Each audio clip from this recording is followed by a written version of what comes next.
In Texas, obviously, that's where it's the most significant. But if you look around our country now, the #1 cause of death for people 18 to 45 is overdose from fentanyl.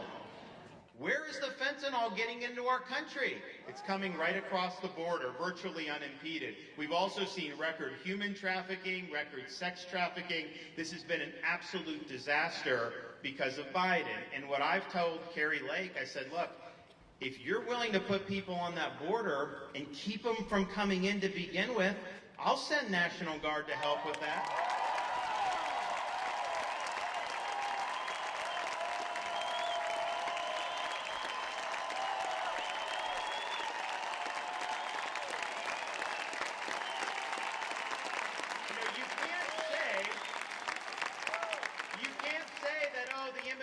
Is just the federal government's job. Okay, if they did the job, but this is the law, they're not enforcing it, and they're trying to say that states can't do anything to defend their people. So I think she's got a good plan at the border. We will absolutely be offering help. You know, I did help in Texas, but they were coming across before they were caught, and then they just get released anyways. But I will tell you this. These cities, New York and D.C., they don't like when the red states send the illegals to them.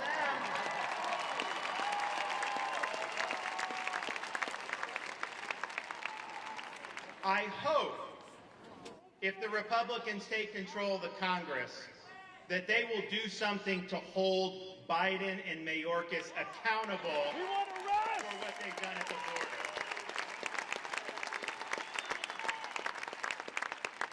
But Florida's all in to help. Florida's also proud to have led the efforts to ensure election integrity in our state.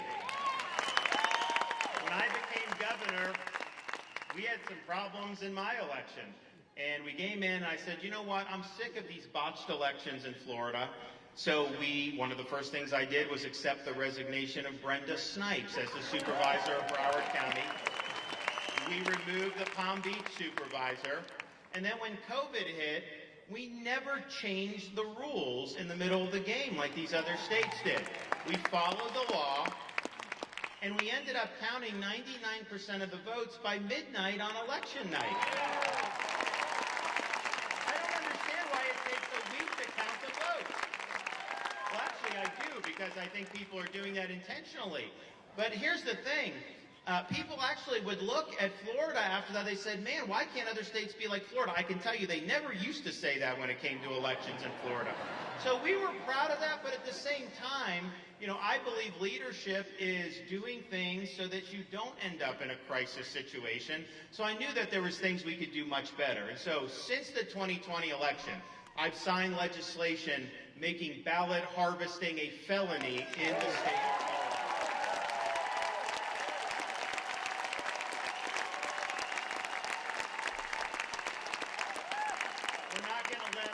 Political operatives have a satchel of votes and just dump them off somewhere. That's not the way you do a credible election. So that's done. That is not going to happen in Florida. We also impose penalties on counties for not cleaning their voter rolls. They need to clean their voter rolls every year.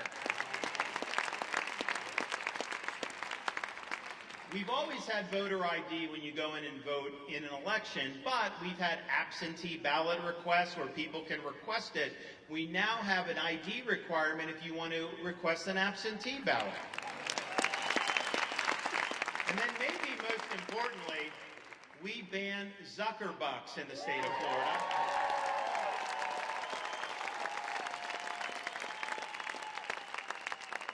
Zuckerberg poured $400 million into these, quote, nonprofit groups. And honestly, I mean, no one had really thought of this. It was very crafty what they did. But basically what they would do is they wouldn't just run TV ads saying, vote for this person, this one. No, they would go to the local election offices. They'd give them a bunch of money on the condition that those offices basically let them run the actual election.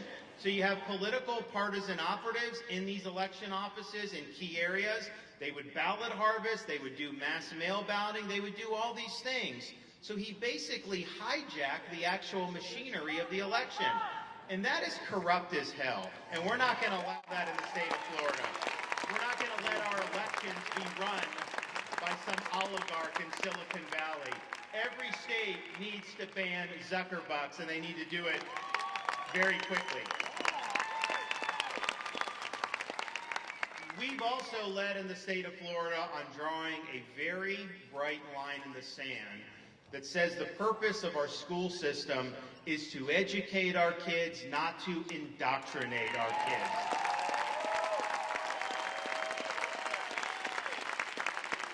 We've enacted a Parents' Bill of Rights that recognizes that parents have a fundamental role in the education and upbringing of their kids. School systems and individual schools are important parts of the community, but they do not supersede the rights of the parents.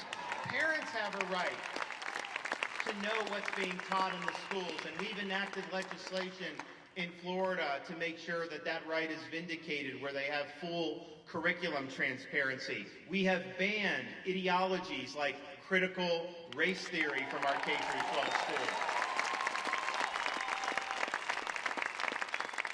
We are not going to spend taxpayer dollars teaching our kids to hate our country or to hate each other. We're also not going to let the left manipulate history by trying to act like the American Revolution was about things that it wasn't, and doing that to try to suit a modern ideological agenda. We're going to teach real history.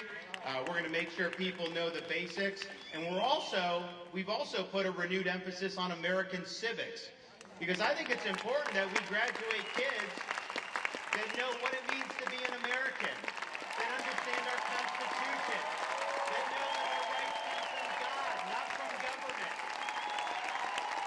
that understands we have a Bill of Rights, how those rights have operated, the fights that we've had through our history, from the Civil War to World War II, Civil Rights Movement and the Cold War. You need to have a good head on your shoulders when you go out to exercise the duty of citizenry, and part of that means they need to understand what makes America different from some of the other systems. And so I signed legislation last year that designates November 7th as a Remembrance Day for the victims of communism. And what we're going to do during that day, and what we've done is during that day, we've required every school in the state of Florida to teach students about the 100 million plus people that died at these communist regimes in the 20th century alone. They need to know the evils of communism, because we thought it was dead with the Cold War. The left wants it back. You see it all around the world, unfortunately. So we're leading on that, and it's something that's very important. We also believe, and look, I have a 5, a 4, and a 2-year-old at home that my wife and I work very hard to keep after, and they give us our money's worth. But I think parents in this country have a right to send their kid to school, to let them watch cartoons, just to be kids, without having some agenda shoved down their throats. You should not have kids in elementary school having lessons on gender ideology. You do not take a 6-year-old boy and tell him he may actually be a girl. That is wrong, and that is illegal in the state of Florida because of our efforts.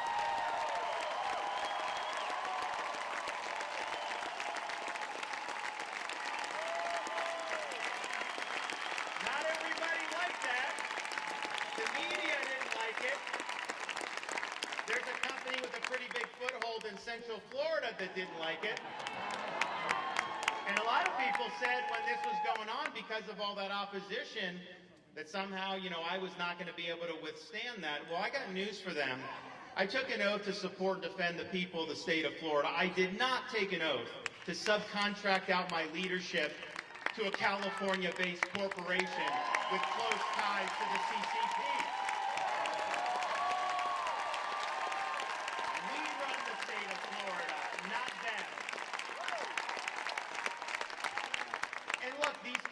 That go woke, they have a right to take positions. Oh, I think it's really bad business when they do this.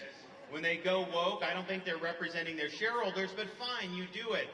You can take these positions. But when you take positions that you're going to repeal parents' rights, that you're going to go after these very young kids in the state of Florida, you do not have a right to force my citizens to subsidize that behavior. And the fact of the matter is, if you look at Florida since the 1960s, Disney has gotten more subsidies than any company in the history of our state. They've had their own government since the 1960s. What corporation gets their own government? They've been exempt from major laws in the state of Florida, and they've gotten massive tax breaks. And so what we said was, you know, if you're going to go down that road of being against parents' rights, of wanting sexuality in the elementary schools, we are not going to have a relationship with you where you get this type of treatment. And so we took action, and because we did, Disney is not going to have its own government anymore. Disney is going to live under the same laws as everybody else. And Disney is going to pay its fair share of taxes.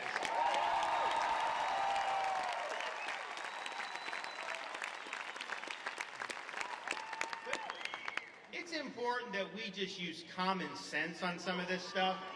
And we're seeing some stuff going on in our society that's really troubling. Unfortunately, the woke mind virus has infected a lot of institutions in our country, including, unfortunately, the medical profession. So we're now battling, in Florida, the medical establishment because they think it's appropriate to perform sex change operations on minors.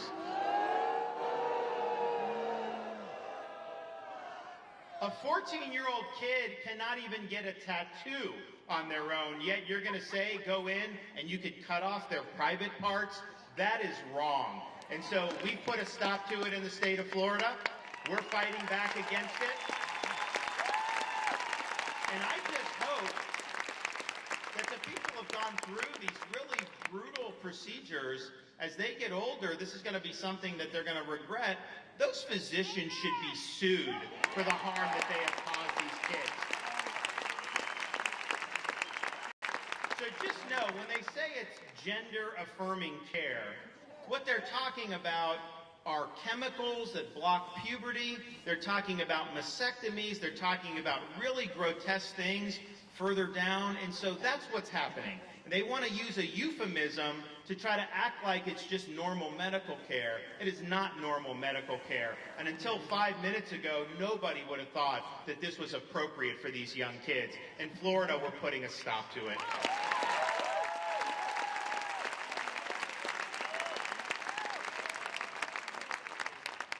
You know, we also are leading an education beyond just K-12, and so we believe that these universities should be about academic excellence, not about imposing an ideology on their students. So one of the reforms that we just enacted is in the state of Florida, at all our state universities, all tenured professors are required to undergo review every 5 years, and they can be let go if they're not doing the job.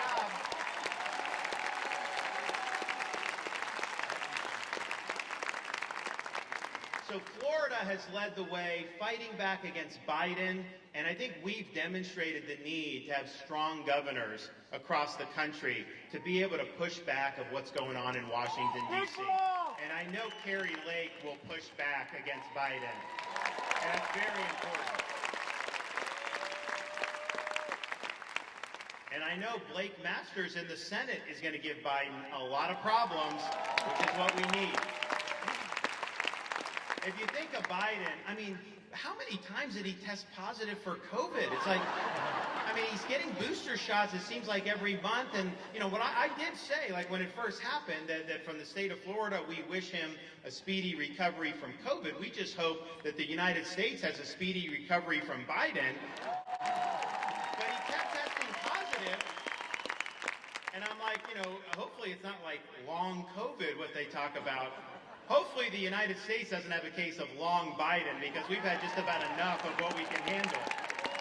But I think about Biden, and I think about what he's doing and kind of his lack of leadership. You know, you think of some of these other presidents, think like John Kennedy. What do you think? You think, ask not what your country can do for you, ask what you can do for your country. If you think about President Reagan, you think about Mr. Gorbachev, tear down this wall. When I think of Biden, I think of him staring into the teleprompter like a deer in a headlights.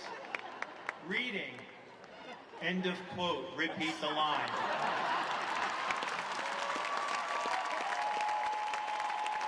It's sad, but it's true. And the problem with Biden is if you look at the problems we have in our country, the inflation, the energy, a whole host of issues, these are problems that have either been created or exacerbated by his policies. You know, Carter was a better president than Biden has been. I'm sorry. You know, a lot of problems Carter had were dumped on him. He didn't handle them well. Biden's creating a lot of problems. He was warned that if they spent trillions and trillions of dollars, if they borrowed all this money, that was going to fuel inflation. It wasn't just people like me saying that. Obviously, he's not going to listen to me. These were economists that worked for Bill Clinton and Barack Obama. They said, don't do it. He went and did it, and the results are we have the worst inflation we've seen in 4 decades. He came into office and immediately waged a war on American energy. Of course you're going to pay more, and the reason it's gone down lately is not because there's more supply, it's because the demand's gone down, because it was so expensive, people were cutting back on usage. So we'll see what happens going forward. But his view is he doesn't want a robust oil and gas sector here, but he's willing to go beg the Saudis or Venezuela. I guess our oil is global warming, but their oil is not. I mean, give me a break. And here's the thing. Yes, it pinches us economically because people pay more at the pump. It affects everything in the economy. It's also a matter of national security. We need to be energy independent in this country. We should not have to beg anybody else. We have the resources. And I can tell you, as the governor of a state that has hurricanes from time to time, you have a hurricane that rolls through. Obviously, you want to protect anybody who may have suffered a direct impact. But after that initial fog happens, the initial recovery or rescue, if that's necessary, the main thing is the utilities got to get the power back on. And if you can do that quickly, it's so much easier to manage. Well, I want these utilities to have oil and gas. They're not going to do it based on windmills or solar. We have a lot of solar in Florida. It's fine, but it's not dependable enough to get people's power back on when you have these circumstances. So he is weakening our country, and he's making it more difficult for us to do what we need to do. And the thing is, your senator here votes with Biden almost every time. He never opposes Biden on anything major. Basically, if Biden tells him to do it, then he does it. And that's not really what the people of Arizona want. I also look in Washington and see somebody like Nancy Pelosi.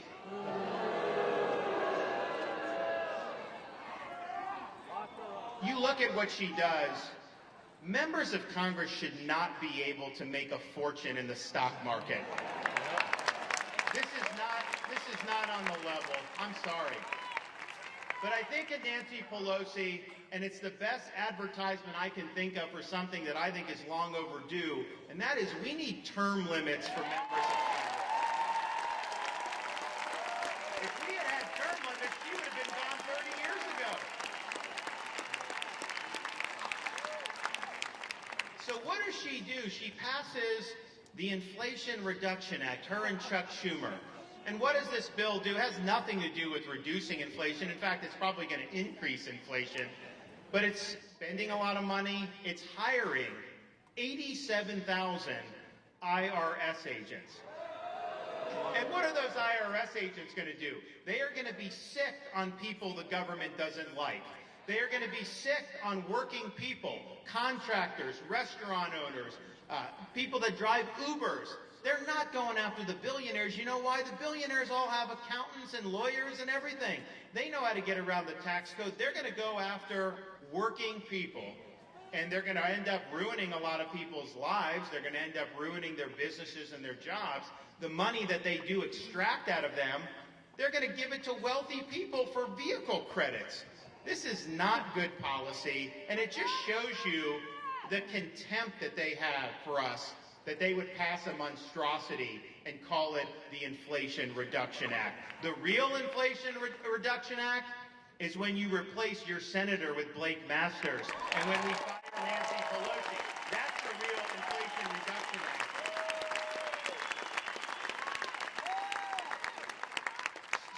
got a lot of work to do over the next few months. I can tell you the difference between what I've seen over the last few years and maybe what we saw even 10 years ago is the left is even more militant than they've ever been. They are playing for keeps. If you think about if they had a couple more senators after this last election, what would they have done? They wanted to pack the U.S. Supreme Court. They wanted to make D.C. a state so they get 2 extra Democrat senators. They wanted to abolish the Electoral College, and they wanted to create no voter ID and mandatory ballot harvesting all across the country, regardless of what states think. So say what you want about that agenda. I obviously don't think it's good, and I'm sure you guys don't either. But that is not an agenda that's speaking to the average American family who's worried about the price of gas and food and all these other stuff. They're not sitting on the kitchen table talking to each other saying, oh man, I just wish we could abolish the Electoral College. No families are doing that right now. That is an agenda that is trying to make the conservative part of the country second-class citizens. They want to make sure that they can ensconce themselves in power, and they will use that power to the detriment of people that think like us. You think about how they're trying to do it, not just through government, but through the private sector with concepts such as ESG. All ESG is using the economy to impose ideology on society. That's all it is. These are policies that they know they can't get at the ballot box, so they're hoping they can do through corporate America what they can't do through elections. In Florida, we're fighting back against it. We're issuing a rule in a couple weeks, no ESG in our state pension fund, and I hope Arizona does the same. And we need all the red states to pool our stock voting rights for our pension so that we can push back on some of the nonsense. You also think about what's going to come down the pike. I think we're already seeing it. Tech is going to up its censorship game against conservatives between now and the election. Just understand that, plan for it, have a plan to get around it, but that is going to happen. You also look about corporate media and how dishonest they've become over the years. You know, they always had a liberal bias, but now they don't care about facts and they just try to push their stupid, phony narratives. And so it doesn't matter what you actually do, it matters what some anonymous source says so that they can use that to launder their politics through their reporting. These people are not gatekeepers. Do not give them that authority. We do not give them that authority in Florida. We fight back when they're pushing false narratives. And I'll tell you, Carrie Lake is going to fight back. She's not going to let it happen either.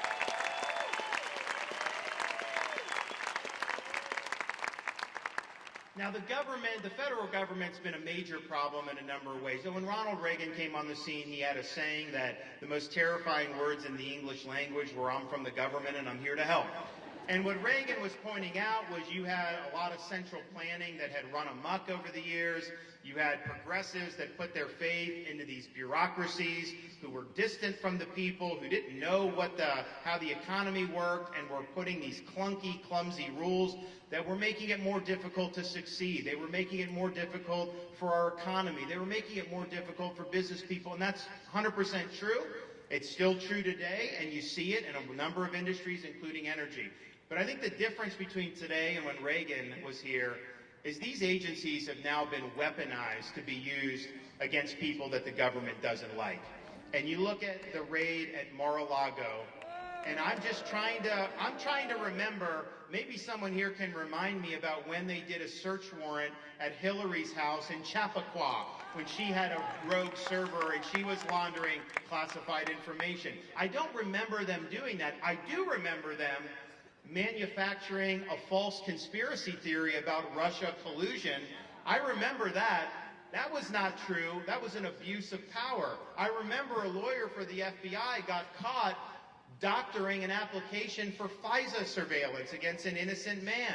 I remember the FBI, at Merrick Garland's direction, being sick on parents going to school board meetings.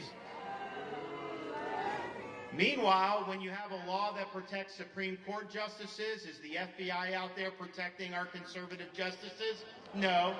When you have violations of law where people are targeting pregnancy crisis centers, are they doing their job and enforcing the law there? No. They're enforcing the law based on who they like and who they don't like. That is not a republic. Well, it may be it's a banana republic when that happens. So here's the thing. Why has this been able to happen? How could you get to the point where you have people being targeted based on whether they're for or against the current regime? It's because Congress lets these agencies get away with it. They put the government on autopilot with omnibus bills and continuing resolutions. The Founding Fathers knew that government would abuse power. They knew that executive agencies would abuse power, and they gave in the Constitution Congress the authority to be able to bring those agencies to heel. So what I hope we see, if Republicans take majorities, is use the power that you have under the Constitution to bring accountability to a bureaucracy that's totally off the rails. You can do it. It's not easy, but you can do it. So buckle up for them pulling out all the stops. They're going to do everything they can. They'll definitely, I know they're going to do a lot of fake polls to try to demoralize you. You know, CNN did a poll when I was running last time to have me down 13 points. You're going to see that happen here. Just understand that's part of the game. Understand that we're going to be fed a blizzard of lies by the corporate press. They want people to take their eye off Biden's failures, and they want to focus it on anything else that'll potentially save their bacon. You know that they are going to smear our candidates. You know they're going to smear even people that are getting involved in different parties. Parents go to school board meetings. The media attacks the parent for speaking out. We know there's going to be a lot of smears. We know that they're going to do this. Here's the thing. When you speak the truth right now, you are going to face blowback. That's just the way it is. In times like these, yes, you got to be right on the issues. But honestly, a lot of this is just common sense. You look what Biden's doing, just do the opposite. You look at what the woke left is doing. No, don't do that. So the positions are common sense, and I think they're rooted in basic American values, and I think the other side has gone so far away from that that it gives us the field to have really big majorities. But just being right on the issues in this day and age isn't going to be enough. You got to have courage. You got to be willing to stand in the fight and not give an inch when you're under fire. You got to have courage to stand up to things like cancel culture. You got to have courage to stand up to the corporate press. You have to have courage to stand in the way of the Brandon administration. And I think about the courage that's needed, and I think about the sacrifices that people make to get into this thicket. And it's not easy to do, and none of this is easy, but I also think about, you know what? There have been people that have done so much more for us since this country was founded than what we're being asked to do here by getting involved in these issues. When I was a congressman for a few years. I fully recovered from that experience. And you know, you fly to D.C. back and forth a lot. And so you fly into D.C., and there was one route that the plane would take on the way to Reagan Airport where it would go parallel to the National Mall. So if you looked out the left side of the plane, you could see sweeping views of all the monuments, the Lincoln Memorial, Washington. You could see MLK, Jefferson, all these things. And then you see a majestic view of the U.S. Capitol building. And people look at that and they're like, you know, that represents the values that have made our country a unique experiment in human history, and you feel good about it. But after doing that trip a few times, I came to realize that the best monuments were not out the left side of the plane. So if you looked out the right side of the plane, you would look across the Potomac River into northern Virginia. And the monuments they had there were much smaller. They were nondescript. They were not individually nearly as majestic as what you would see with the Washington Monument and the Lincoln Memorial. They were covering rolling hills in a place called Arlington National Cemetery. And it's occurred to me over the years that as great as the values are that are represented by those monuments on our National Mall, ultimately they would not amount to very much if we haven't had people from the beginning of this country till the present who've been willing to strap on a uniform, stand their ground, and give their life for this country.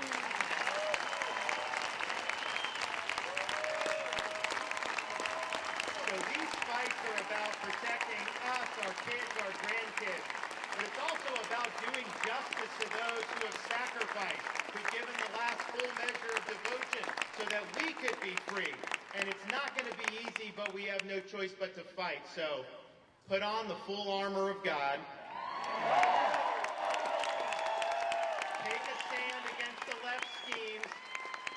Stand firm for what is right. You will face flaming arrows, but the shield of truth will protect you. Together, we will keep our states free, and we will take this country back. God bless you guys. Thanks so much. Let's win in Arizona. All the way.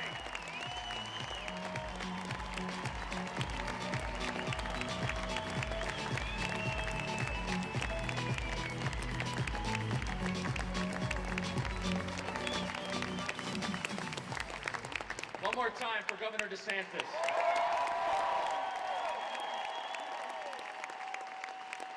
We're going to take back Arizona, everybody. One last thing. Tonight, we didn't charge anyone to be here. So if you guys want to help pitch in, there'll be a QR code coming up on the screens. For those of you on the live stream, it goes to support Turning Point Action. We have grassroots full-time staff all across the country to recruit conservative volunteers, do Super Saturdays, knock on doors. Again, no pressure. If you're able to pitch in, we deeply appreciate it. We had to put this event together in 5 days, and we didn't want to charge you. So I know inflation is tough, totally get it, but if you can help us out, we would really appreciate it. We're going to take back Arizona, everybody. God bless you guys. Have a great night.